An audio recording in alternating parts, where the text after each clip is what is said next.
6 o'clock, and I would like to welcome everyone to tonight's board meeting. And the first order of business is to approve the agenda as presented.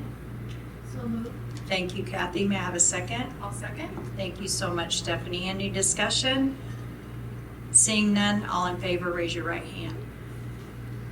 First is our reports on the 2026 revenue neutral rate, and I believe Dimron is going to visit with us about that. Awesome. So again, this is just a presentation on our revenue neutral rates and kind of our budget, that next step in the budget process. So we posted with the county, hey, we're having our hearings.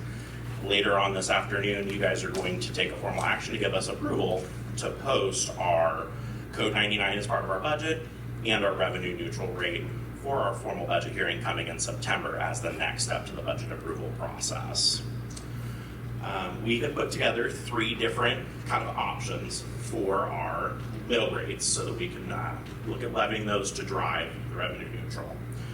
I do have printouts in front of you as well that might be a little easier to see than on the screen. But for the 25-26 year, we actually levied a total of 52.582 mills across the 4 different funds that we have the ability to levy tax dollars through. General fund in all of these options is at the full 20 because our mill actually comes in below that. So by state statute, we're required to levy the full 20 mills in the general fund. So that's just required by state law. Our first option is just to remain mill levy neutral. So what we're looking at doing here is we're maximizing the general fund. We're going to maximize our full authority in the LOB, which would take our mills from the 15.02 to 16.627. And that would bring us to, between the general fund and the LOB, $13.3 million in available revenues within the general fund and $4.382 million in the LOB. So a little bit up from where we were last year at 4.312. So that's where that mill change comes in. By doing that, our capital would decrease. So we would drop our capital mill from 3.6 down to 2.017. And then bond and interest, we would want to leave flat. If we start messing with the bond and interest mills, it can impact our repayment schedule. That is something as a board we could definitely have more information about, but we would recommend if you want to look at that, engaging our bond manager. Is there a reason it's like 20 hundredths difference between current and the proposed ones? As far as 13,959 is our current one, and they're 938 on all the proposals. so we're proposing the 13,938. The 13,959 is what came in the actuals, which we don't get till late October. So what we're projecting is a 13,938, but once all the numbers run through the county and the state, it can vary by that 20th of a mil.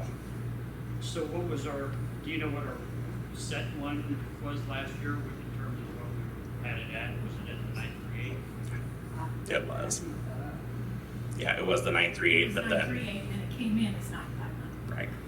Yeah, and that's one of those numbers that we don't have a lot of control over once everything settles and is evaluated in October.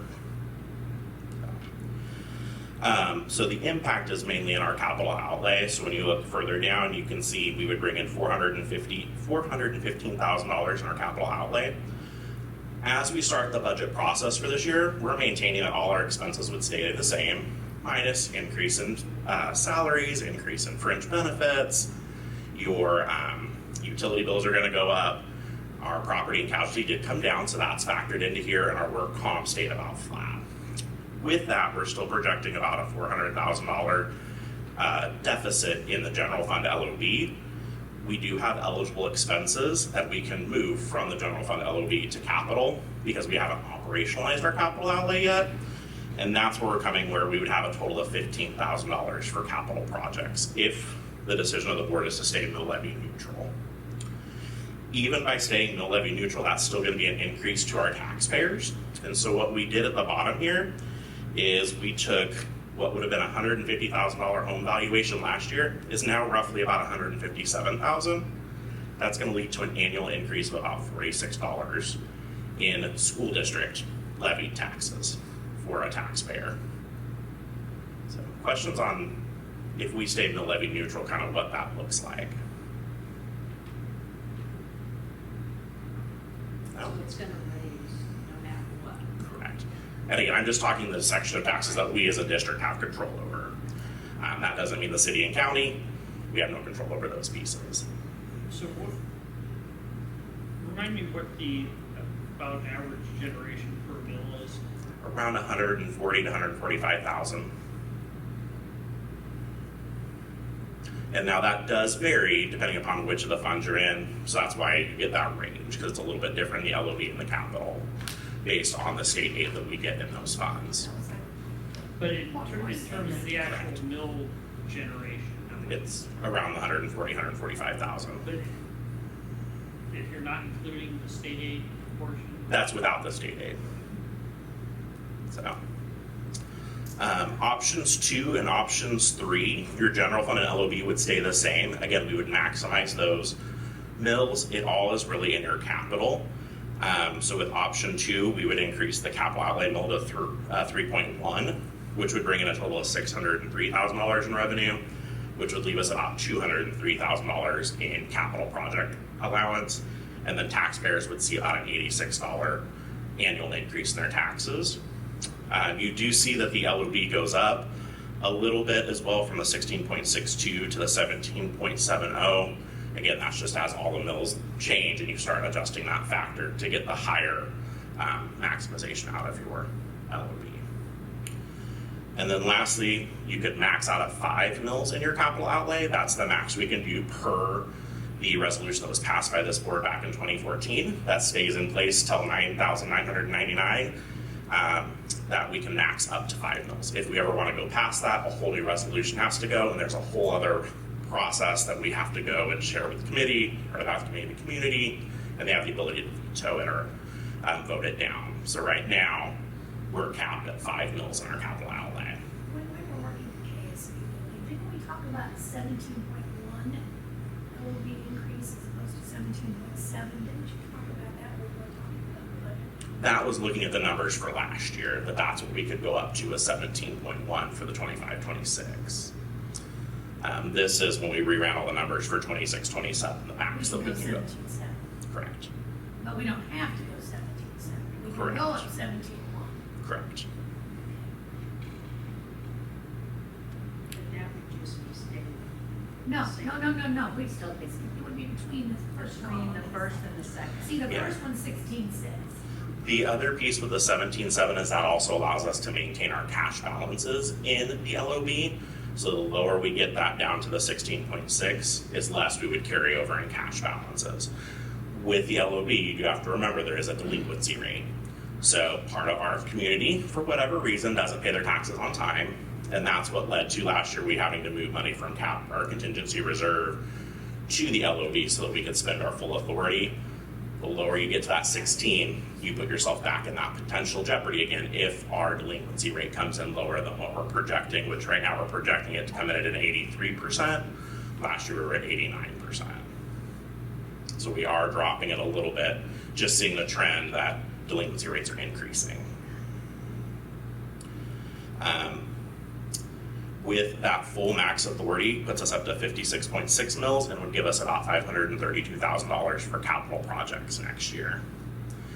So, and then that would increase your taxpayers around $120 a month if they have a $157,000 home valuation. I just fear, we promised the taxpayers when we did the capital outlay, oh my God, I can't even think, the bond issue, good God, I need a drink of water. When we had our last bond, we promised that we would keep our mill levy as low as possible, knowing that we would have to go up some, but not $532,000 extra more. I don't. What, can you tell me the difference if Yeah. we went 17.1? We would have to run those numbers. I don't have it on top of my head. Lower we would be, how much? I mean, you're talking minimal.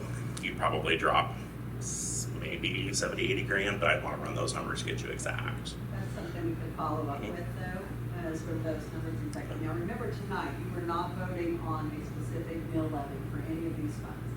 You're giving authorization to publish authority levels.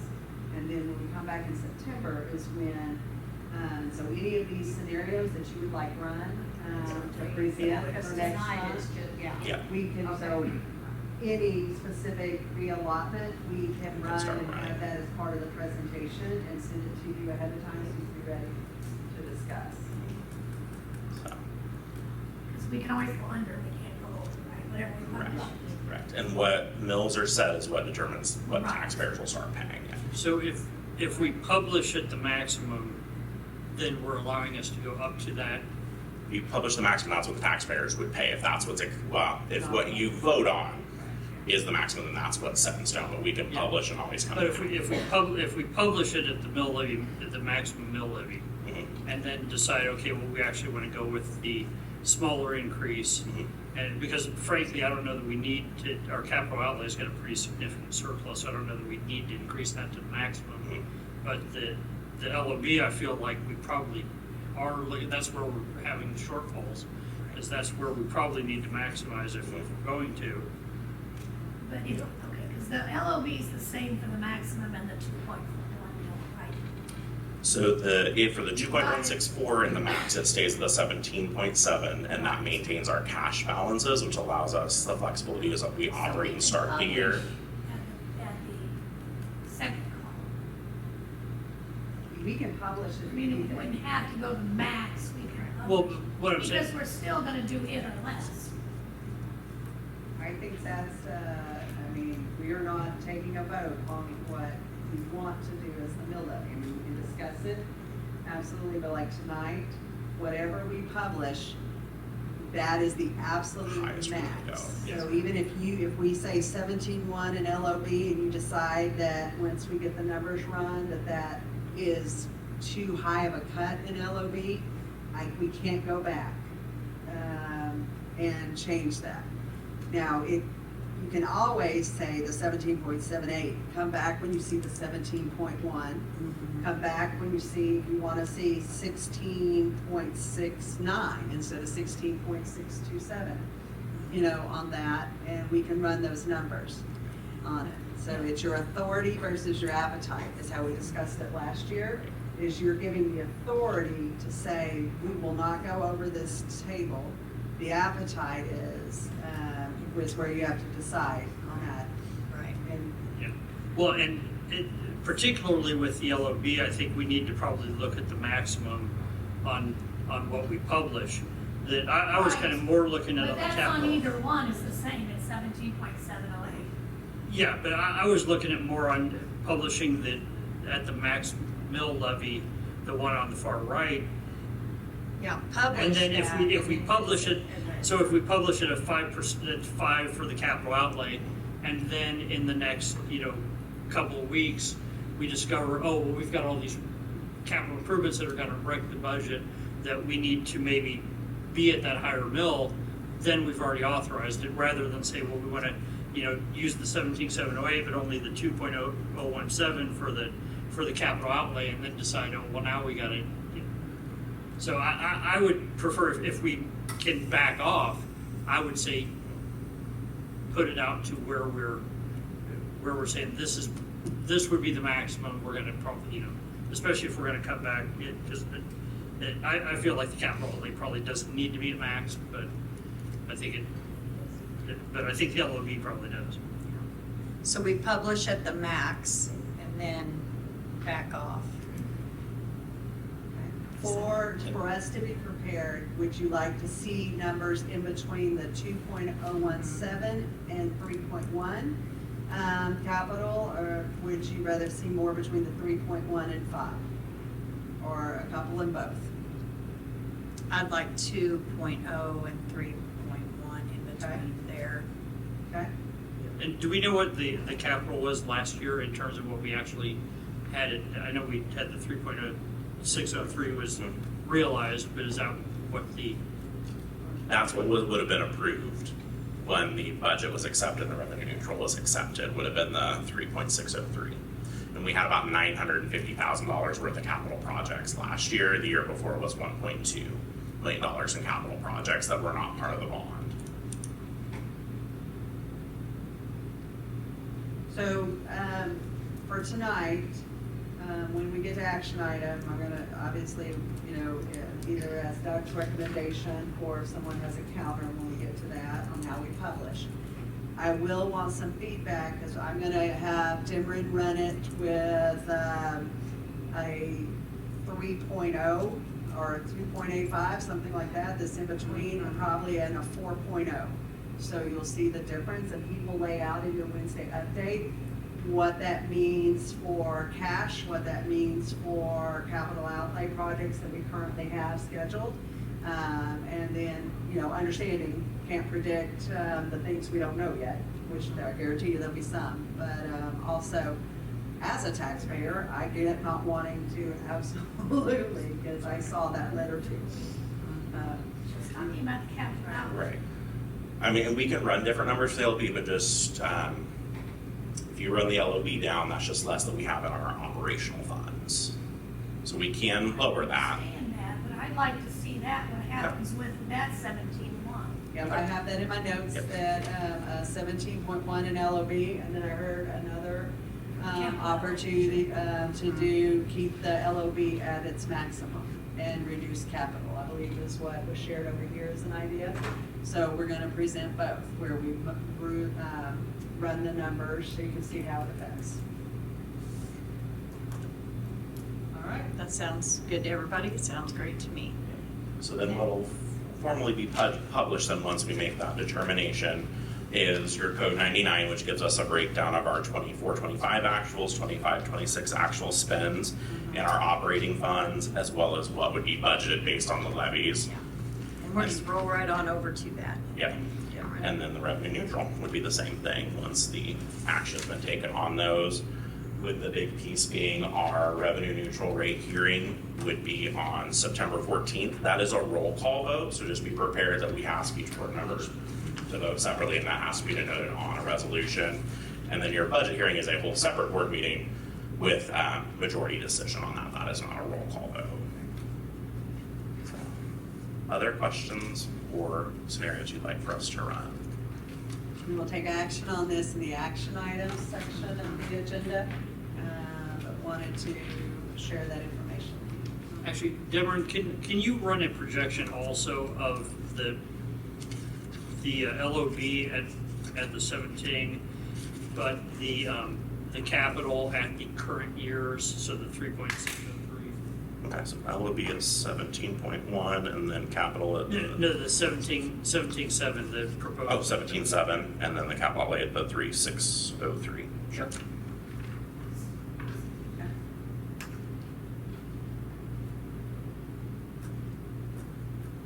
Yeah. All right, thank you, Deborah. Is there any public comments? Public addressing the board? Okay. Yeah. Okay, we'll move right on. I would entertain a motion to approve the consent agenda as presented. I would like a couple of things moved off the consent 5.5 and 5.7.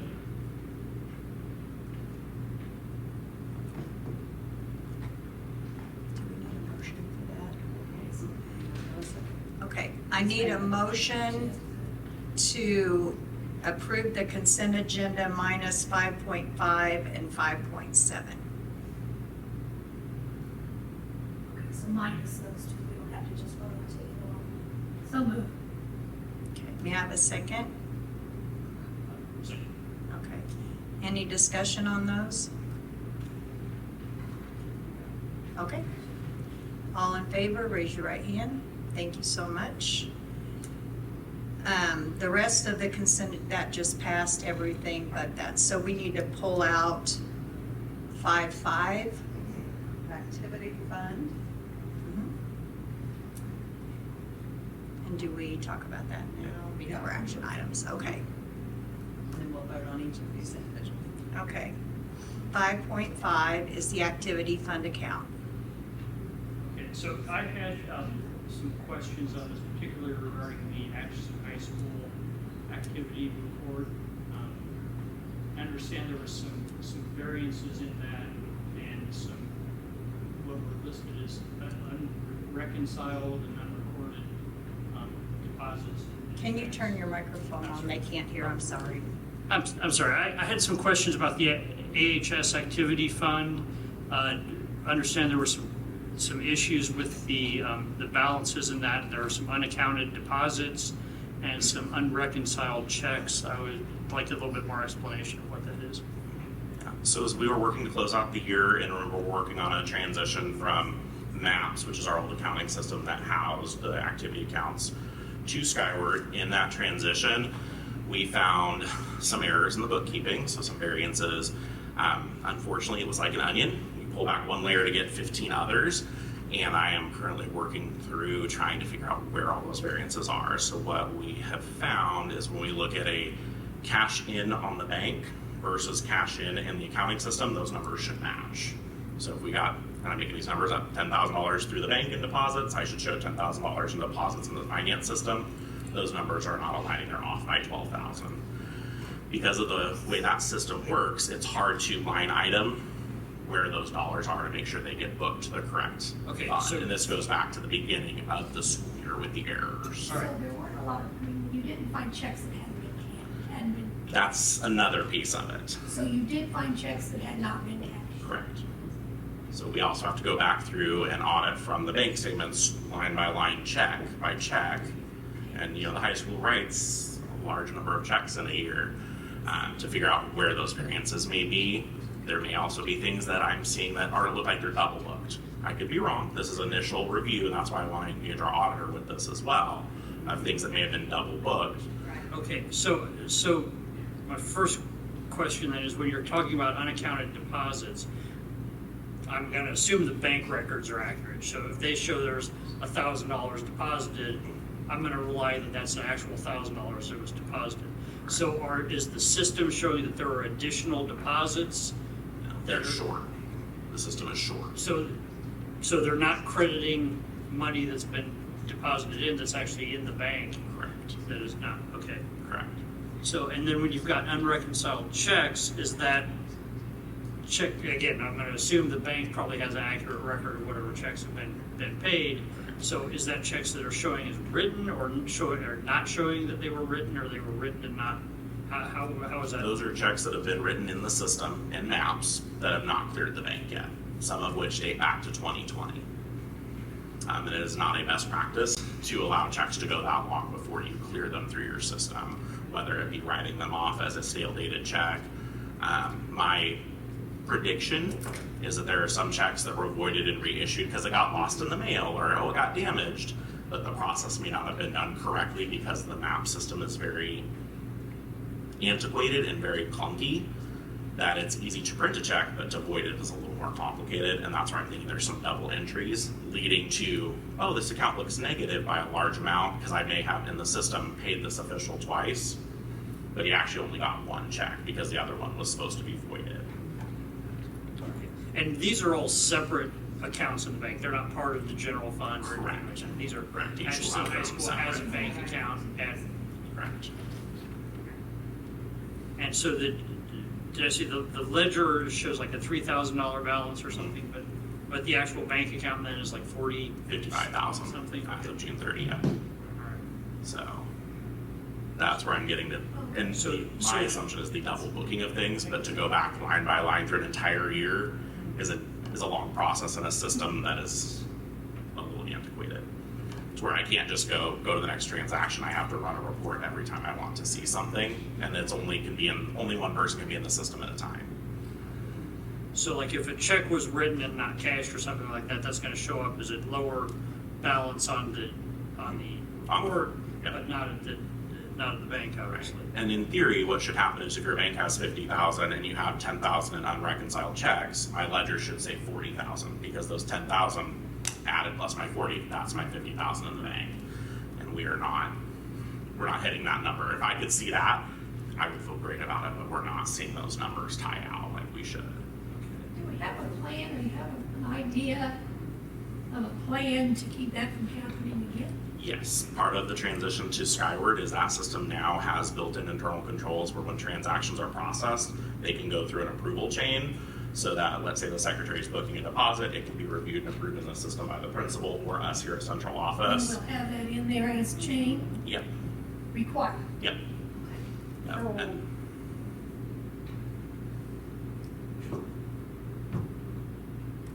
When I was a secretary, we were told that we had to have another signature. Someone else had to look at it before we even sent it down. that is the best practice in the process. I don't, in going through records, and again, I've only been here for 6 months, but in going through records, I was not seeing that consistently executed. Not just the high school, but other buildings were not consistently doing that as well. And so that's part of our retraining with our complete staff to include the secretaries and the administrators on those best practices and standards, and then auditing through the central office, which is what I've done in many other districts to prevent some of these hiccups from happening. We're working on it. It's just a slow process to get it right. I feel like the problem is probably Janet left the high school. And After that. so, No, she can't. so tell me about the checks that you found. As far as How much, what, like how long you think that's been happening, what's going on? I've got checks dated back to 2020, excess of about $80,000 in unreconciled checks. Of the ones that were uncashed. You said there were uncashed The checks. ones that you found that had not even been Yeah, cashed. they're dating back to 2020, and there's $80,000+ in unreconciled uncashed checks. There's checks to be deposited into the bank account, but they, For these checks that we. Checks that we wrote. no. No, I mean, That's Were what there I'm check, like, were there what checks check? written Yeah. to the district that Yeah, have all not the been passed? physical checks and cash have been deposited. This is coming through our e-funds, our electronic transactions, which are automatically deposited into our bank when parents pay their student fees or participation fees online. So you didn't find anything that had not been deposited? Not physical cash or checks. Well, let me do one caveat on that, because I want to be transparent. We did have an issue with, I believe it's 5 checks to the boosters that were found when the new office staff was cleaning. They have communicated that to the boosters, they've handed that to the boosters, I've touched base with those booster presidents on that. So yes, that did happen, it was not a school account, but I consider that a school Yeah, account. yeah. On that, so I just wanted to be transparent. What, he was may not know checks. that because Yeah, of that's, that, as far as my bookkeeping, that's not considered district Right. funds. I Yeah. keep those I separate. know, but so. I just want to be transparent. Yeah. But none for our activities. No, I went through and cleared out their vault with Tyler back in May to make sure everything was deposited to start digging into, because it's hard to try and dig into something when you're still processing things. So that's the other piece is we really had to wait till we could close the books and stop the ins and outs to start seeing where is the hiccup. God bless you. First, So do we have a plan going forward, particularly for the accounts that are significantly showing negative? That's where we're still digging in and auditing it, and it's honestly one of those pieces of it's going to take us some time to do that. That's where we're going to have to work as an administrative team to figure out what are those tolerances to continue to operate and allow clubs and activities to continue until we can dig into all the details of where that is. So do we know in the past, have these been reported to the different account holders? So if you're the, have the athletics fund, or if you have the science department fund or something like that, how is it communicated with the people that are running those? And if we don't know what's happened in the past, what's the plan going forward so Great question. that people that are supposed to have an account balance know what they have? So the practice was supposed to be at the end of each month, the bookkeeper secretary should have provided a report to each club sponsor, activity, or whoever was in charge of those dollars. Here's your beginning balance, your ins, your outs for the month, and your available balance. I hypothesize that may not have been done with fidelity at the high school. I'm not saying it has or hasn't. That's just my opinion and my hypothesis. The advantage to moving to Skyward, the principal can see these numbers. The central office can see these numbers. The secretaries can see these numbers. It's not only one person has access to it, which is really what one of the choke points has been with the whole system, is if that person is out or takes 6 weeks of medical leave, they were the only one trained on it, so no one could get in and see it, and so they just kind of halted.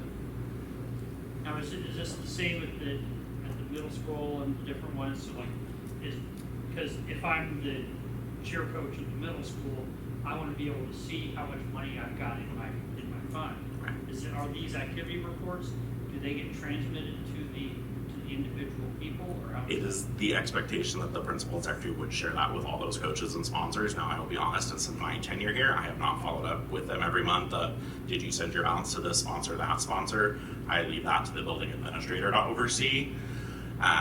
There are little variances in the other school accounts as well, as we started digging into the rollover, but not to the severity of the high school account. Has more accounts. Correct, and the volume of sponsors you're working with across multiple areas. As you're reconciling these, are you going to work with the sponsors?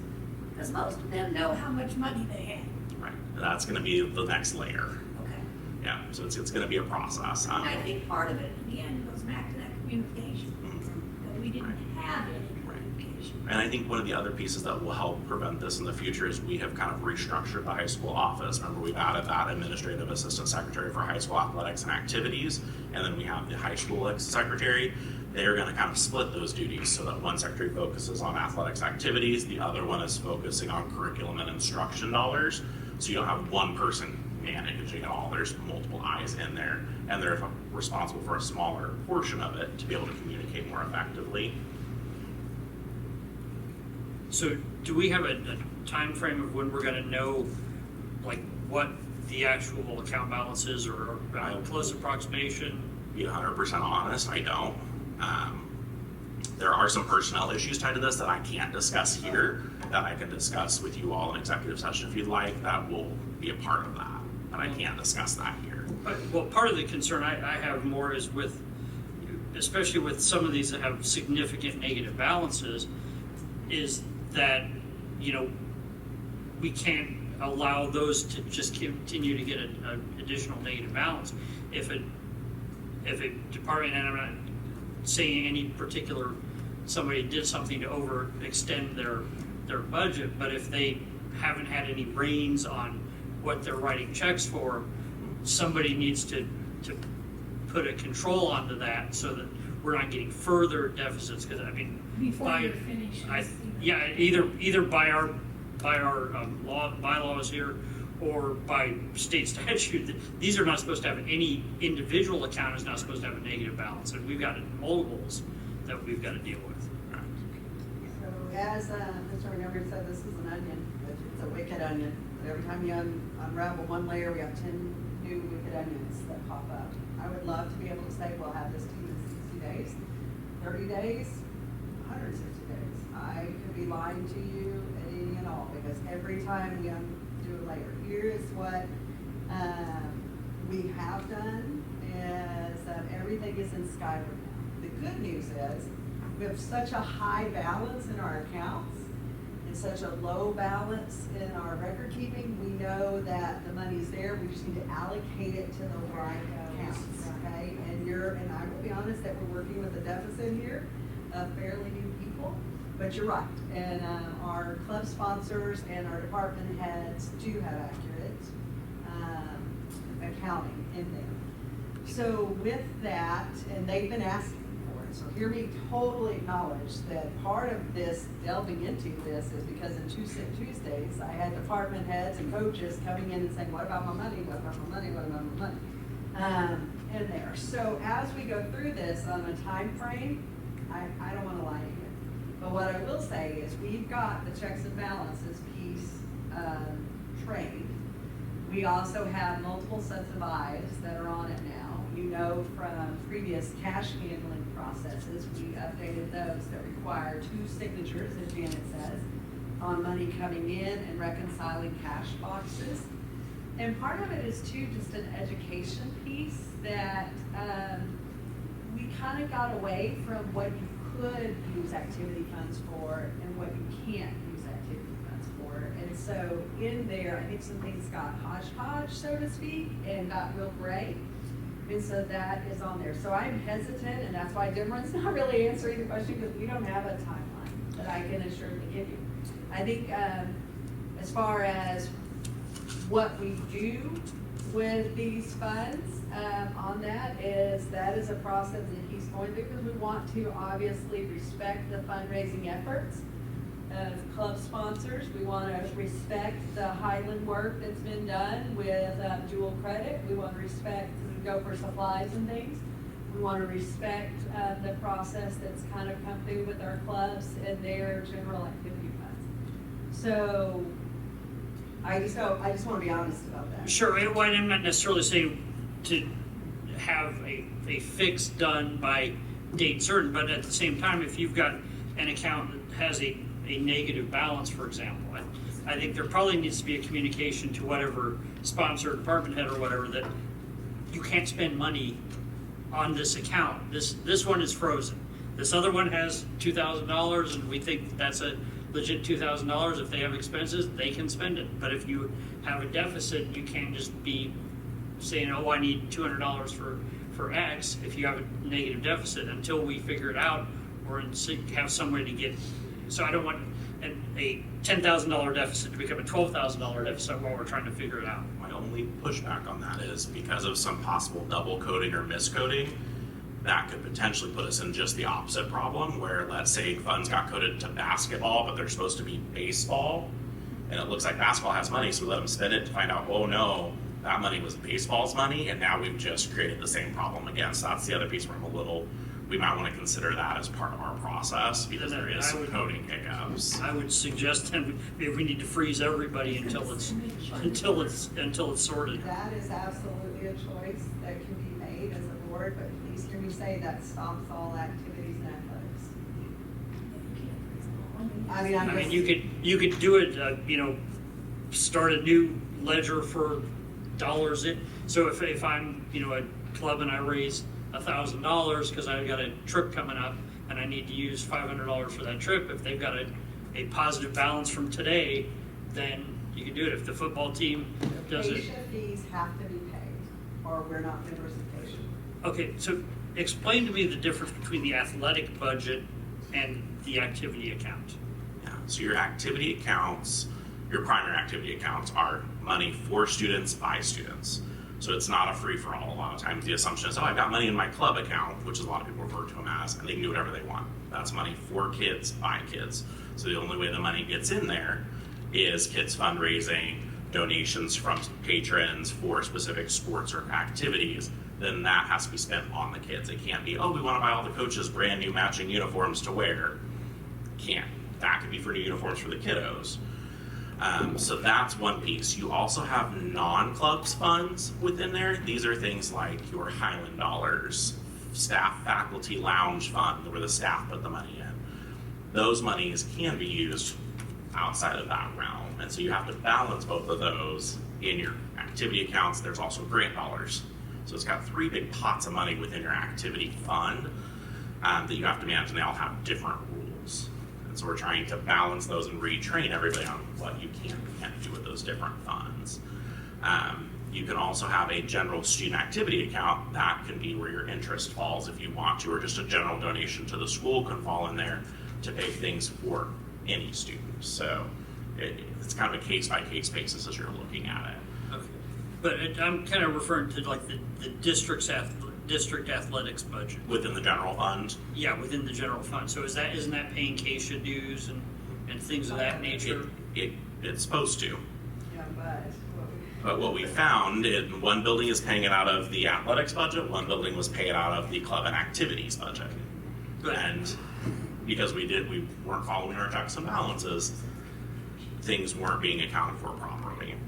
And so that could lead to part of our deficit in some of those. Well, and I would say though, particularly with athletics, and maybe less so at I don't think the elementary school probably has any athletics, but or budget for it anyway. The middle school has some. I don't know how they do theirs, but particularly at the high school, because that seems to be a problem area. I think we need to again look at not having that balance grow additionally negative, and if we have obviously referees got to get paid. Obviously, CASA needs to get whatever dues, but those need to probably, unless we can figure it out, they need to either come from the district athletic budget or not get paid. I mean, if we And those things, some of those can come from the district athletics budget, but the downside to that is that's where we do like our football helmet refresh series, replacing of uniforms, replacing of equipment that the district is responsible for, so that eats into the ability to maintain those as well. Yeah, but So it's if we've got this negative balance, maybe we have to wait a year for uniforms. You know, When the individual sports do their fundraising, they go out because they want money for certain things. Does that money go into the district athletic fund? That, No, it's supposed to go It's into supposed their to go into their activity okay, account. that may be another big issue, because I know very well some of that was going in Or the to plus or- athletics. Well, and that's the other piece, is it depends, are the football teams doing the fundraising for the football team or as an advocate of the football boosters? Because if it's the boosters, then it's not ours, No, that's, but this is a team. right. Like, in a couple Fridays, they're having a pancake feed for the football team. All that money will go to football. It And should, it should go into a football Into the football account as account. opposed to athletics. Right. correct. Right. Okay, because I don't think that has happened consistently either. We would agree. Yes. Yeah, I agree. Yes, Yeah. and that's one of the other pieces of our fundraising process is where part of the request should be who's getting it, where's it Okay. going? Right. And so that's another piece of this giant onion puzzle we're putting together of getting all those processes and procedures in place. And quite frankly, sponsors and coaches, they were kind of left out of the process. Nobody, I mean, they would come in and say these things and nobody would listen to them. So that's got to be a communication piece that Right. can't just. and be we've got told. some coaches are raising money for their own uniforms. We've got the track team a year or so ago was raising money to buy new track warm-ups and stuff. Well, warm-ups and stuff, Yeah, that supplements, was- but that was uniforms not- should not be. Okay, so not- fundraiser. Right, Uh-uh. right. Are So, we still on a 5-year rotation on? I would have to check with Tyler on that one, I don't know. one of the questions I have, because I will absolutely want to implement whatever the guidance from the board is. Do you want me to suspend athletics until this is resolved? No, because we need, no, Okay. no. Well, Yeah. what are you I think we saying, should when you go say with suspend that. athletics, what do you? I mean referring to? suspend athletics, because in there, if we're not gonna use activity fund, we do not have, because the way the cash receipts have been in the past, which is what you use to pay for your officials, they have been deposited into activity funds and not allocated correctly. You hear us telling that, quite, holistically and wholeheartedly. That has been, rectified and has been checks and balanced, and as you said, moving forward, that will be accurate, but what I need at the beginning of the year is I have to rely on that previous, account balance, which thankfully we have the money. You The know, other we have the direction. money. Well, you have money from other other Some. different sub-funds and all that, it sounds like it would. But the same thing I would say, as people have wanted to order some additional things for clubs and stuff, we have absolutely said the same.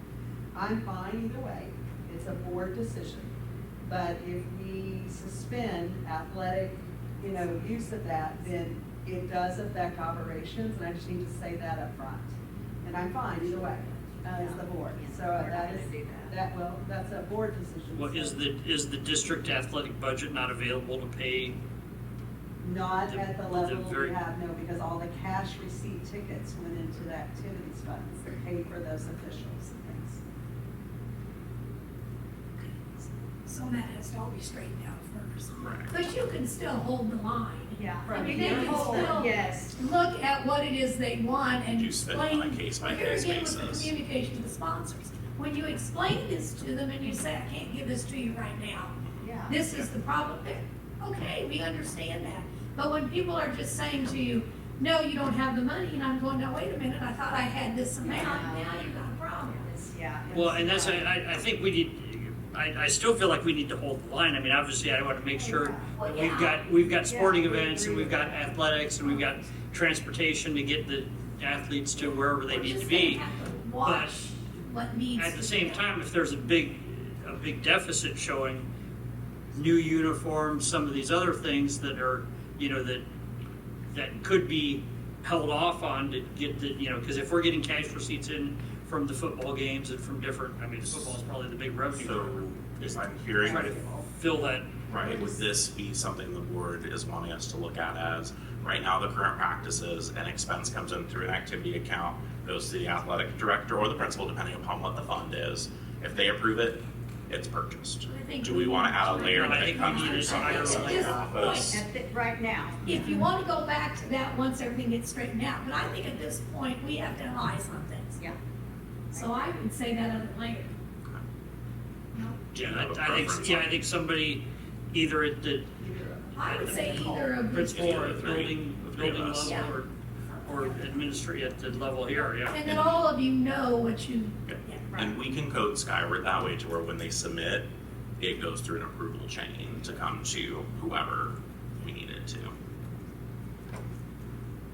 Any other discussion with that? I'd entertain a motion to accept and approve 5.5 activity fund account statements.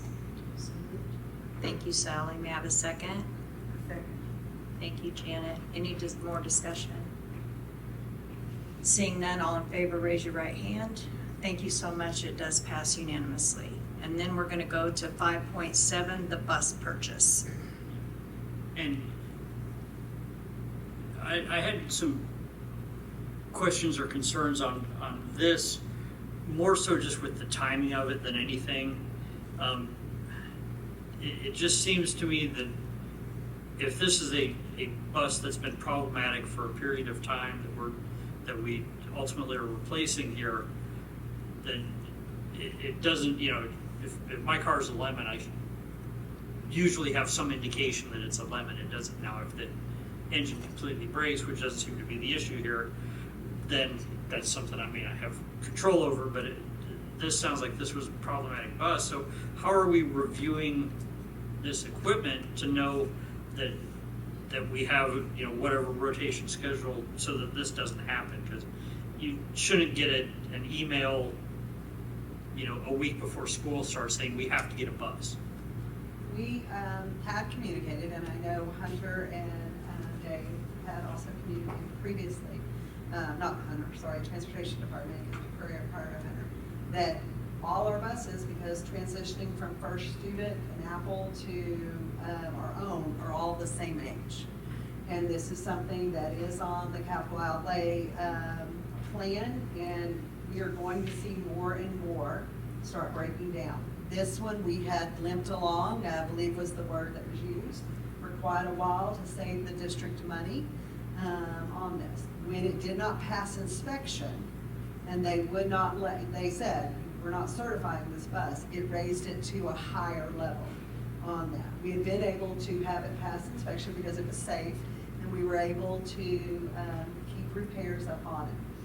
So, but it got to the point where it was unrepairable and passed inspection, which is when it raised it to the necessity. To be ready for Thursday's pickup is why email went out for that. But we have routine maintenance, we have inspections that occur. We are in, other than the only part that was out of compliance with our transportation with the number of drills performed by the bus department, our transportation department, as well as the safety meetings, and that happened in the transition from JL to Hunter got his feet under. That's already been reconciled. We've already got that plan into the state.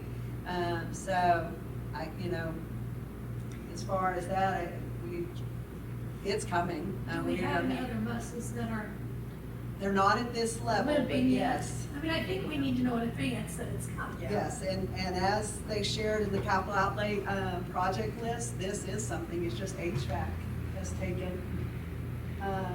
taken priority, right?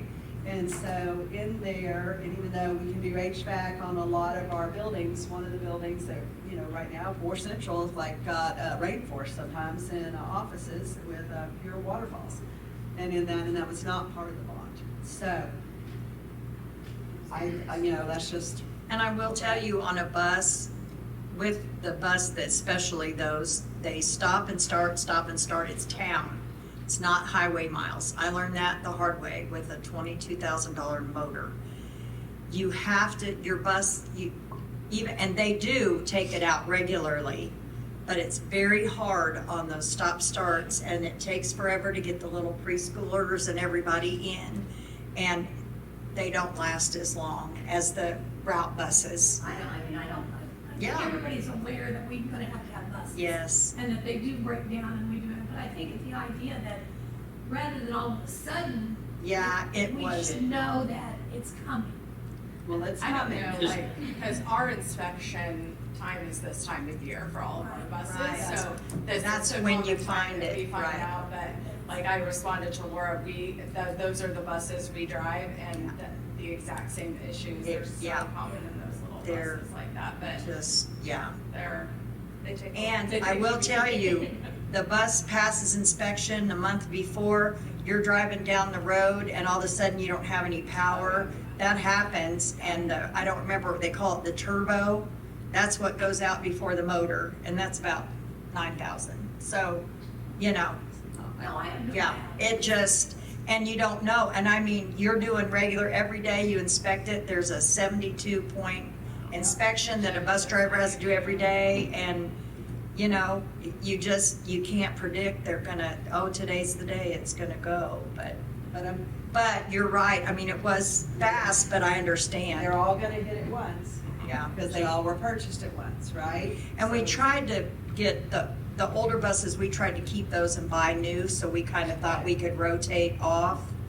But we limped and limped and limped on that one, So do we have a bus rotation schedule, like the route schedule and that kind of thing? So that it's a Part of the constant? capital outlay Yeah. program. Yeah. The problem is because of some of the necessities that got that fund, you know, on it. Hunter would, I think it was what, one every 2 years? Yep, something and like we were that? hoping to have this bus last one more year so that we could present that all year long of, okay, we wanna purchase a bus next Right. year. Right. But when that inspection failed, which our mechanics that we have, plus the third party were like, you should be fine, can't control when the highway patrol says Yeah. no. So we were hoping to get one more year out of this bus and it just didn't happen. Yeah. The Hunter will present that later in the year with the, in that capital outlay project, yeah. So, Any other discussion? I'd entertain a motion for the approval of 5.7, the bus purchase. Thank you, Kathy. May I have a second? Second. Thank you so much, Sally. Any more discussion? Seeing none, all in favor, raise your right hand. Thank you very much. It does pass unanimously. Now we're gonna go on to action items and authorize the publication to exceed the revenue neutral rate and establish the R&R hearing. And there is a specific motion for that. I can't say that right. Specific. Madam President, I move to approve the publication to exceed the revenue neutral rate and to set a public hearing for R&R to be Monday, September 14th at 5:45 p.m. May I have a second? Second. Thank you, Sally. Any discussion on that? Just confirming this is gonna be at the, are we doing this at the, what was proposed as the max level? Yes. At the proposed max level, yes.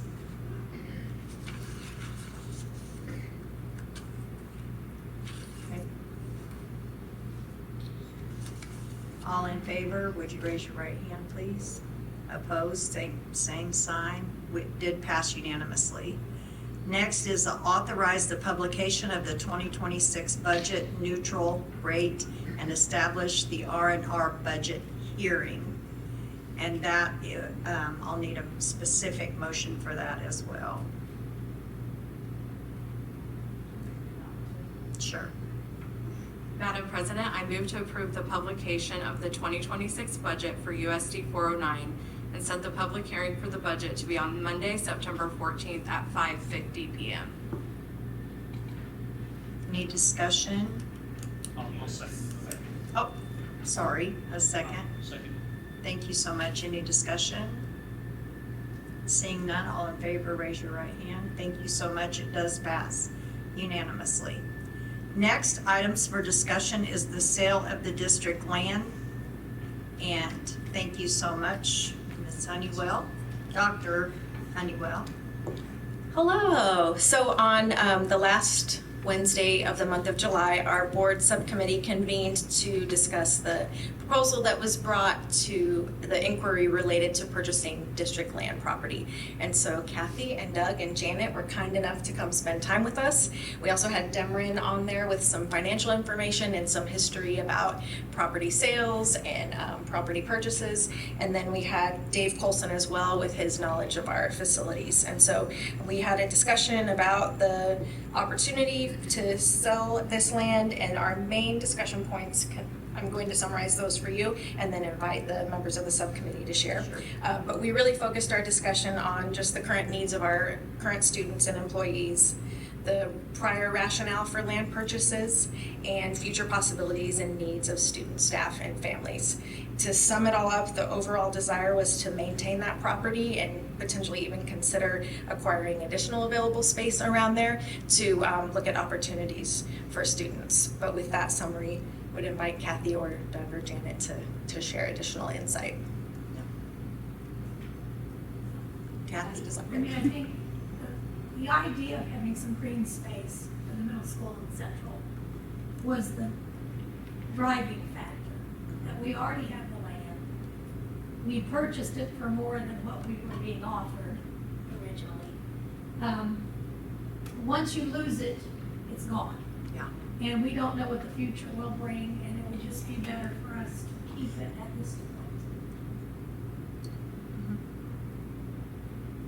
Yeah, and that was kind of my perspective going into it as well, is that because of the land that we have accumulated there, there's a lot of uses that might be helpful, the green space for the middle school, or even, potentially additional parking, although I think I'd prefer green space. But particularly because the offer was less than what we have in the value of the land anyway, I think we need to maybe explore the possibility of trying to purchase that adjoining parcel and having that be able to be added on, so we have an additional space to use, because I think that at some point we're going to need to have that if we're, because hopefully we get many, many more years out of the middle school, and this land is not going to come up. We're not going to have another opportunity to do this. Thank you so much, and thank you for the committee for working hard on that, and thank you for your work and time and energy and effort. So at this point, just clarifying, we're going to communicate on the inquiry that the committee has recommended just to, at this point, not go further with a sale. So we're not going to reach out to KASB, we're not going to reach out to the process and make sure we do it legally. We're going to just say thank you, but no thank you. Yes. Okay. Next, we are going to. If we can go back to that for a second, were we also wanting to discuss anything about reaching out to the current landowner?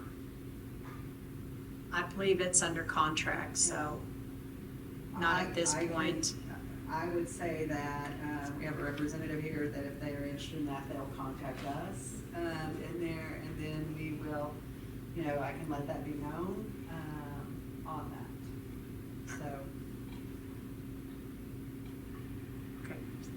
I would like to enter into executive session. If someone would read that motion, please. I can't even find it.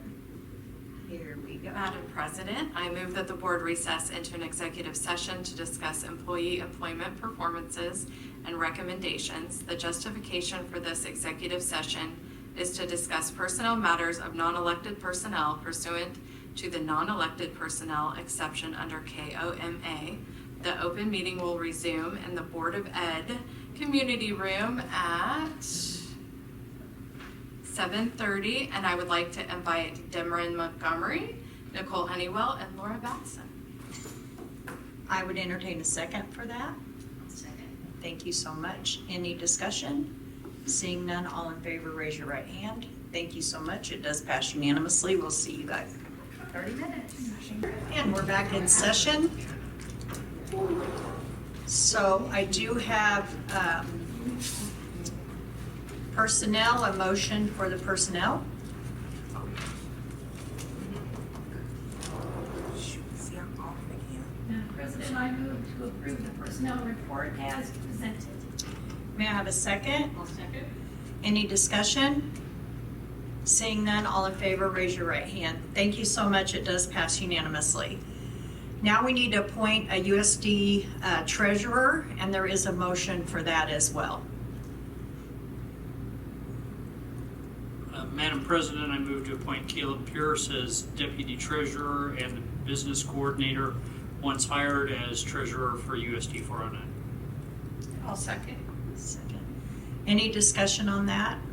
All in favor, raise your right hand. Thank you so much. It does pass unanimously. Next is to approve the classified pay raises, and there is a motion for that.